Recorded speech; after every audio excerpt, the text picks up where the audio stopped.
Operational na ang itinayong tent city sa Bugo at Medellin sa Cebu para sa mga residenteng apektado ng magnitude 6.9 na lindol. Balitang hatid ni Nico Sereno ng GMA Regional TV.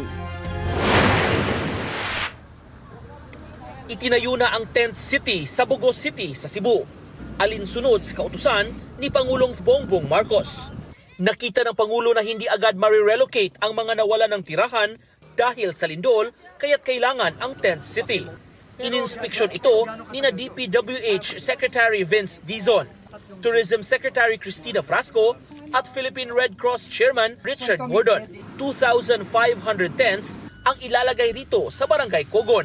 Lalagyan din ng water station, sanitation facilities at iba pang amenities.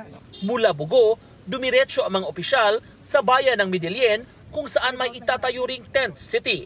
Mas maliit at nasa 200 tents ang itatayo sa Medellin.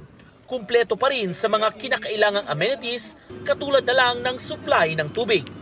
Kawawa naman kasi, di ba, yung mga kababayan natin that are currently nasa roads or nakakalat, di ba, kawawa sila from the elements. So the LGU will be handling that. It's a complete city practically. You have a medical, although the mayor already has not too far away from here, a health center. Yung mga triage, yung mga sumasakit kagad din siya, magagamot dito.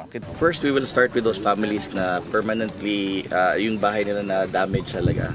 And then second po, we will also try to, may report kasi second na yung sa Philvox, there was a new fault line.